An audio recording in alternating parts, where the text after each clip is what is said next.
And now for the start of a new series. In Mind Changers, Claudia Hammond looks at some of the experiments which expanded our understanding of the human mind so significantly during the 20th century, and also at the psychologists who devised them.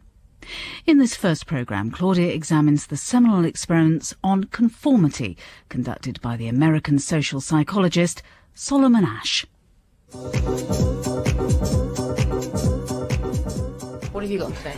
I've just got a simple pair of jeans, flip-flops. I'm just wearing a boring old pair of jeans and a short sleeve. I'm wearing jeans and flip-flops, and we all wear jeans, yeah. Now, why do you all wear jeans? Do you all want to look the same? Well, we wear different kinds of jeans. Every day we try to fit in. We may like to think we're very individual, but most of the time we don't actually want to stand out too much. It's this idea of conformity that the social psychologist Solomon Asch studied in the 1950s, using nothing more complex than straight black lines drawn on pieces of card. It was one of the classic experiments we learnt about when I was studying psychology. But outside psychology, his name's less well known. Social psychologist Clark Macaulay. He was a very rare combination.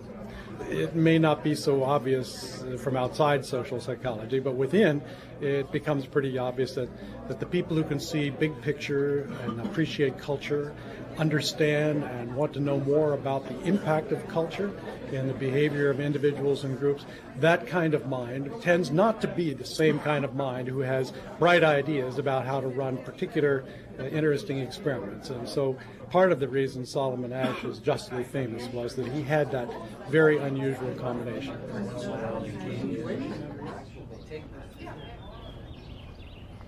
I'm at Swarthmore College in Pennsylvania, and it's just a half-hour train journey from Philadelphia. It's hard to believe this could be so near the city. It's built on the site of an old arboretum, and so there are lots of trees and beautiful flower beds, and set amongst them are the 200-year-old buildings that make up Swarthmore College. This is where Solomon Asch dreamt up the idea for his studies on conformity. Imagine you're asked to go into a seminar room and you sit around a table with 5 or 6 other people. Then the person in charge shows you 2 pieces of card, and on one of them is a vertical black line. On the second card are 3 vertical black lines of different lengths. All you've got to do is say which line matches the first one, and they're quite big differences, so it's really not hard at all. This is a reconstruction of Asch's experiment, designed to see whether a group can influence a person to deny the evidence of his very eyes. Stanley Milgram, one of Asch's students who later became a famous social psychologist, made this film in 1974. Unknown to the other person, all the participants are confederates of the experimenter, with the exception of the person himself, who is being tested to see if he will conform. The experiment you will be taking part in today involves the perception of line length. Your task will be simply to look at the line here on the left and indicate which of the 3 lines on the right is equal to it in length. So, for example, if you think the correct answer is number 1, you simply indicate that by stating 1. Why don't we proceed in the following manner? You'll give your answers first, you'll be second, you'll be third, and so on. 1. 1. 1. 2. 1. Trial after trial after trial take place with different sets of lines, and every time everyone else has a different answer from you. So when it gets to the 5th or 6th time that this happens, would you start changing your answer to fit in with the others? Asch thought they wouldn't. 3. 3. 3. 3. 3. In over a third of the trials, the subjects tested denied the evidence of their eyes. Of course, this is in the context of being after World War II, when Nazi propaganda was supposed to be all-powerful and irresistible and so on. So it was in that kind of a context. He wanted to show that people actually had private opinions that were not easily moved. But with people giving answers that went along with the majority a third of the time, Asch's experiment didn't appear to show that. During my visit to Pennsylvania, I met several people who'd known him, and I got the impression that he was a kind, quiet man who looked for the best in people. He was born in Poland in 1907 and came to America when he was 13. He studied psychology because he was interested in human nature and was disappointed to find it dominated by animal experiments on subjects like learning and perception. In one of the wood-panelled seminar rooms at Swarthmore College, I met retired Professor Dean Peabody, and he showed me photos of the actual experiment. The poor subject, right? He can't believe that. Oh, you sort of reaching forward and staring, and yeah, right. He can't believe that. It made a difference whether people wore glasses. I mean, that they were less sure if they had any reason to think their vision wasn't that good, right? Oh, so people look for some explanation of why they're seeing anything, it wrong. Yeah. Yeah, anything that makes it make sense. Yeah. Well, I think he was very upset by the results. He thought that he would really get almost everybody independent and show that people don't conform. He wanted to show that human beings saw the world as it is. In actuality, 29%, I know those statistics well, I computed everything. Only 29% of the subjects were always independent. Henry Gleitman, Professor of Psychology at the University of Pennsylvania, worked with Asch on the experiments, finding students from the colleges roundabout to take part. I rounded up a whole bunch of people who were the Confederates. God, there was one woman. I never had the courage to ask her for a date, not after that experiment. She was upset. There were 10 other women who said that a 4-inch line was taller than a 5.5. She jumped to the front of the class, grabbed a ruler, and measured, and said, "See?" And the others, bless them, of course not. She was very upset. She simply said, "Something is wrong with me. Maybe it's my vision. Maybe it's something more fundamental." Did you tell people afterwards? Yes. You did debrief them. Oh, God, yes. So they knew they weren't seeing things strangely and going mad. But for the rest of your life, you'll know that you were a coward who said 10 inches was smaller than 4. Why did you go to another college rather than using students at Swarthmore? It has something to do with your own nest. You're supposed to teach them. They're supposed to trust you. A lot of people have misunderstood this experiment to say, well, this is an experiment that shows how bad people are. A third of us will just say whatever anybody else says. We're all conformists. But that wasn't Asch's understanding of his own experiment. And as a matter of fact, you might say that if you find somebody, an individual, who is completely immune to this kind of pressure, you're probably talking about somebody who is pathological. The way he thought about it was this. Here you are, you're sitting with some friends and acquaintances who are fellow students at the same school, and you've got these two different kinds of information. One is the information that your eyes are telling you, and the other is the information that your friends are telling you. From Asch's point of view, taking seriously what other people say, your friends, that's not an inhuman or stupid thing. It's a good thing. It's part of being human, at least a decent human. Asch made a distinction between those who actually thought that their judgments were incorrect. That's what he called distortion of judgment. On the other hand, there were those who, when they were interviewed afterwards, indicated that they didn't really believe that their perception was wrong, but they didn't want to say so. Okay, that's what he called distortion of action. He was most interested, I think, in the fact, not that people conformed, but how upset they were.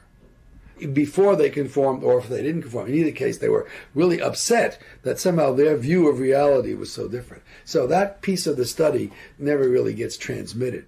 Professor of Psychology Paul Rosin knew Asch at the University of Pennsylvania, but became a close family friend after Asch retired. I was intrigued to know what Solomon Asch, known as Schleim to his friends, was actually like. He's the kind of person who doesn't immediately impress you as being very smart, because we tend to judge intelligence by rapidity of speech and short time between a question and an answer. And when you ask Schleim a question, there would be some silence for a while. He was a deep thinker and always had an interesting and cultured perspective. He was a very cultured man, knew a lot about history, philosophy, and brought all of that breadth into his social psychology, which is a field which is rather insular in general and remains insular, very much unconnected to other disciplines. And do you think his contribution to social psychology was very great?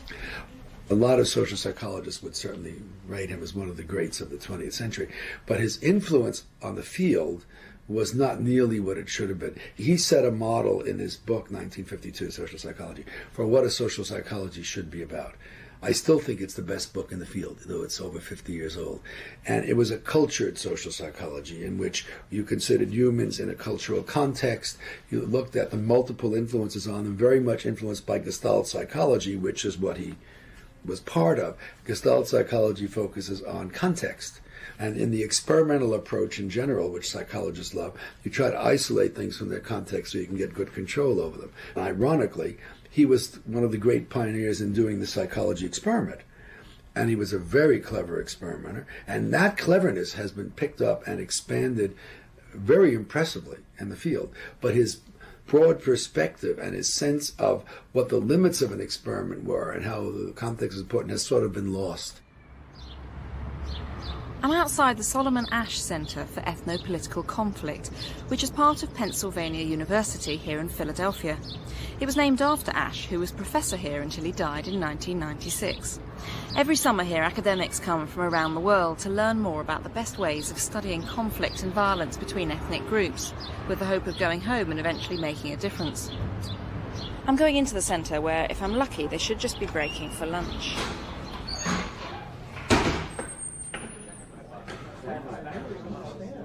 I'm Clark Macaulay. I'm professor of psychology at Bryn Mawr College. I'm also one of the directors of the Solomon Asch Center for Study of Ethno-Political Conflict. Most people in psychology don't know too much about culture. Most psychology is done in Northern Europe and North America. For various reasons, American psychologists don't know very much about other kinds of social science. Very rare that you would know anything serious about political science, or about anthropology, or about sociology, or about history, God forbid. Asch's concern with the power and importance of culture is part of our framework in trying to understand what you need to know if you want to understand ethno-political conflict. You've got to be ready to get outside of just psychology. That was our original inspiration here. To get the focus out of North America and Northern Europe into the rest of the world, and to raise our sights from only psychology to a knowledge of the social science disciplines which have been working on these kinds of problems for decades and often centuries, while we psychologists have not been paying very much attention. Right now we have visiting scholars from Spain, South Africa, Israel, India, Russia, Liberia, Sri Lanka, and Bosnia. So you've got a line of officers there, and then a sort of main front desk. It kind of goes right around in a circle, doesn't it? It's basically a circle, yes. In fact, we have run laps around the office, and I have the fastest time so far. And over here there's a picture of Solomon Asch on the wall, looking very thoughtful. And above this great big old-fashioned desk. This is his original writing desk. It's one of those desks where you stand and write, and he has a stool here for when he wanted to sit. I guess it's like 4 feet up or more off the ground. So it's like a sort of oversized schoolchild's desk. I mean, it's sort of got a flap up top. But it opens. A very high stool. In here, there are various books and papers of his as well. My guide at the Solomon Asch Center was the executive director, Roy Idelson. It was while Asch was writing up his conformity experiments that his student, Stanley Milgram, became interested in his work. Then when Milgram went on to Yale University, he conducted an experiment on authority which made the ethical questions posed by Asch's study look very small fry. I was very impressed with Asch's experiment because it showed with a kind of stark reality the degree to which individual action could be shaped by group pressure. The problem I wanted to study was a little different. It went a little bit further. The degree to which a person would go along with authority, and particularly a malevolent authority. So Milgram was influenced by Asch. Oh, yes. Yeah. He was influenced, and Asch totally rejected it. I mean, he thought it was a terrible thing to have done.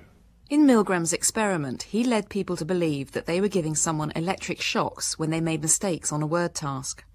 Blue, boy, girl, grass, hat. Correct. Nice. Day, sky job chair. Wrong. Answer is day. 285 volts.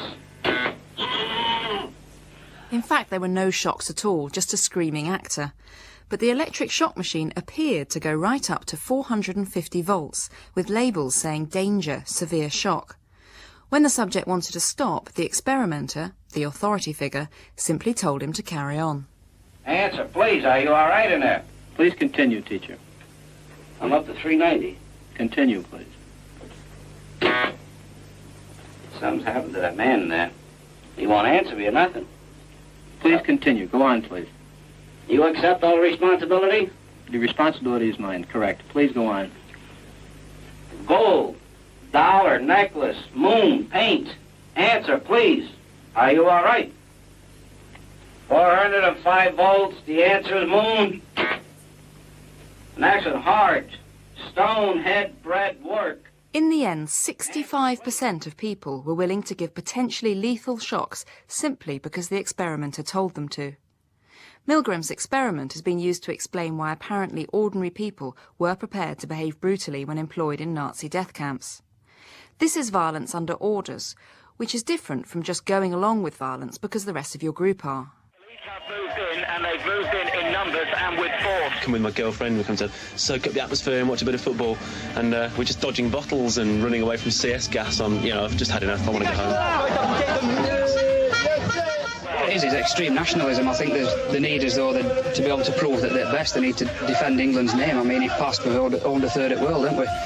And I think we need to try and defend that reputation. My experience, particularly when I was travelling with the Cockney Reds, was they didn't just talk about the violence at the football matches, but some of the people were involved in violence of every conceivable kind you can imagine. Violence between different council estates, racial violence, violence between different cults, different sects, such as mods, greasers, skinheads, stuff like that.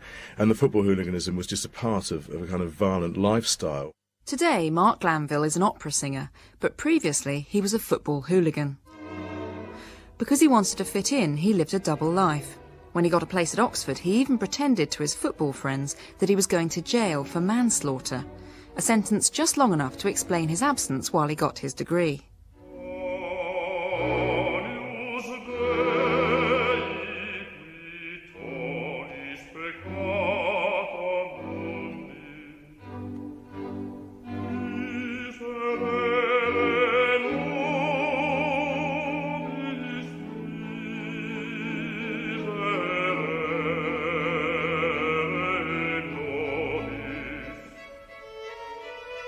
It was absolutely obsessional. I mean, you'd have conversations where people would actually compare stitch counts. It was quite bizarre because they all seemed to know the number of stitches that a victim had had in order to deal with a wound that they had inflicted. And I could never quite work out whether they sort of waited at the hospital ward and sort of asked the nurse, how many was that in? 200, thanks very much, and walked off. But why did you join in? Did you just want to conform and be a member of that group and be accepted by them? In a sense, it was the reverse to begin with. I certainly found it very difficult when I was at school to make friends. I felt very much an outsider, very much a loner. And really, in a sense, that was because of my cultural and intellectual interest as opposed to anything else. There weren't many people around that were interested in Latin and Greek and opera and that sort of thing. I was a bit of a sado at school, really. I didn't really have many friends. And the football hooligans seemed to kind of readily accept me, funnily enough. And I have to say that I actually adopted a kind of persona when I was with them as well. So I was different when I was with them. On the one hand, there was a thing about being accepted and conforming to the group mentality and psychology. But on the other, these particular groups, the whole raison d'etre in a sense, was that they were outside society. A lot of it's to do with large-scale attacks on the police, for example, who are obviously representative of law, order. Yeah, so it's not conforming to society, but it's conforming to a different group, exactly. An outside group instead. I absolutely accept that, yeah. There's a difficulty in using this notion of hooliganism as an explanation for these major incidents involving England fans. When you begin to break those incidents down, you can see that the issues underlying the emergence and escalation of conflict are far more complex than just simply the presence of thugs. Dr. Clifford Stott lectures in social psychology at Liverpool University. He's helping the Home Office by investigating the causes of football violence. He went to watch the crowds at the 1998 World Cup, where some England fans lived up to their bad reputation. News from France, where there have been violent clashes involving England football fans and French riot police. In Lens, where so you can see, I mean, there people are just sort of walking around, getting off the train and things, and it all looks sort of perfectly peaceful. Well, I think this is part of the problem, is that England fans come into these towns and they're surrounded by riot police and surrounded by hostility. And one mustn't forget that this is 3 matches into the tournament, and there have already been 2 matches. One in Marseille where there were major incidents of violence, and then one in Toulouse where there was no major incidents of violence at all. And then we come to Lens, and there's a lot of expectation because this game was seen to be the one that was likeliest to attract those hooligan elements. So it was always going to be policed in a very, very heavy way. And it creates a tension that adds to the likelihood that violence is going to occur. We call it the conditions of conflict. And I mean, certainly in these pictures, you can see far more riot police than you can any fans. Yeah. There's a real distinction to be drawn there between the hardcore groups who actually want to basically fight each other and sort things out between them, and the idiots who go out to European cities and start smashing a place up. A lot of the hardcore hooligans condemn that kind of behaviour because, in fact, the law and order comes down harder on the hardcore hooligans because of the activities of these kind of fringe people who are what they perceive as the wannabes. Oh, that's interesting. Yes, so even within it, there's almost different groups in a way, and very much so. Like a society would have. If you say if they've got their own rules about how not to beat people up too much and who you do beat up and who you don't, then exactly. So I mean, in fact, they call them the barmies. That's what they call them, the barmies. If we're talking about the importance of the Asch conformity paradigm, what it began to get psychologists to think about was the issue of social influence and why people conform. And one of the difficulties of the interpretation of the Asch paradigm is that it tends to be understood that conformity occurs as a kind of irrational influence, that people somehow their individuality is subverted by the group and people conform in a kind of mindless way. Whereas more recent work on social influence, based on what we call the social identity model or social identity self-categorization theory, looks at social influence as an outcome of identification, and it's a rational process, that our identities as human beings are an outcome of the social relations that we find ourselves in.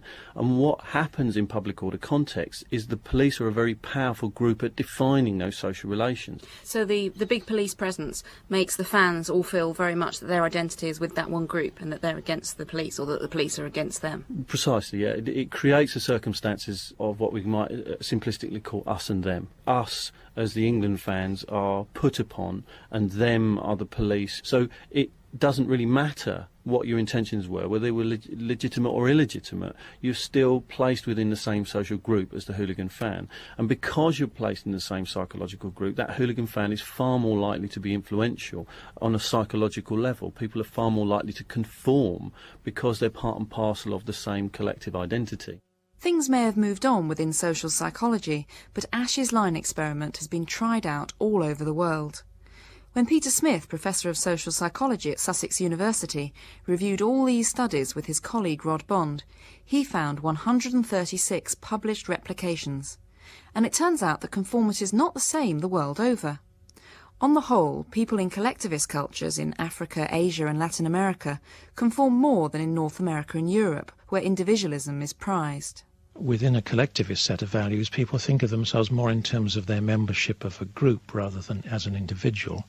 And their principal preoccupation would be maintaining harmony in their relationships with other people, whereas in a more individualistic culture it might be more important for people to be assertive and to stick up for what they think is right. There's also a question about whether the way in which we interpret the results of this study should actually be described as conformity.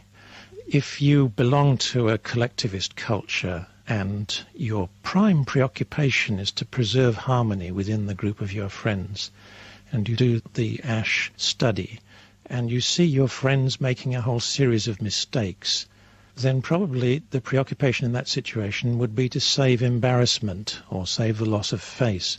And probably if Asch had been Chinese or Japanese, he might not have described the effect that he was looking at as conformity. He might have called it tact or sensitivity. So you mean that rather than saving themselves embarrassment, not wanting to look stupid themselves, they could have been saving everybody else from... That's right, whereas in a more individualistic culture, people would probably be mostly concerned to save their own embarrassment.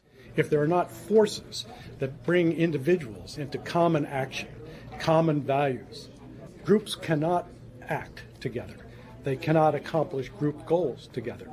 We can't get bridges built, defend ourselves, all of the kinds of problems for which only group interaction is a solution. They would all be made nigh impossible if there weren't these forces that bring us together.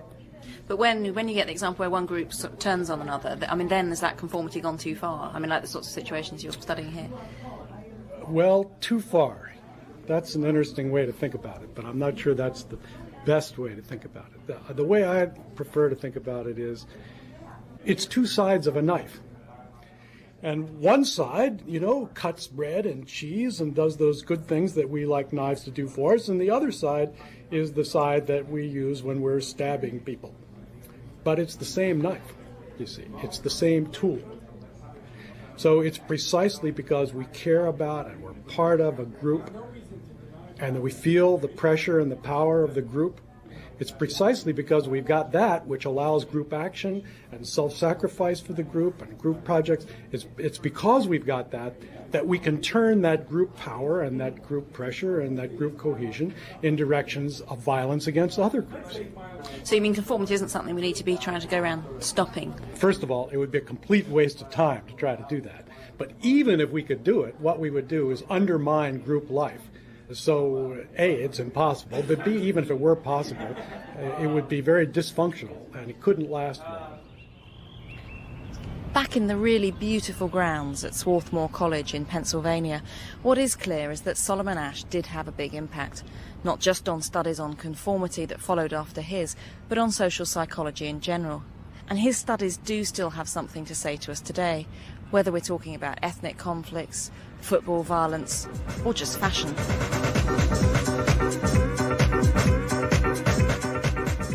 Okay, I'm gonna wear smart jeans. Yeah, I think. What about with those shoes? What about those your red boots? Oh yeah, they're really People are now labelled by what they do or what they like, what music they like. There's the idea of a skater wearing baggy jeans and a hoodie because they skate and that's what they should wear. Or if you like a certain band, you'll wear their name on your back. And all your friends will do the same. Fitted dark shirt? Yeah, that would look nice. And there's something classic, something who's not going to be like too out there. Yeah. You just want to fit in through your clothes. You want to somehow express your own style, your own personality, but in a way that you'll still fit into your friendship group. Yeah, that would actually really get that.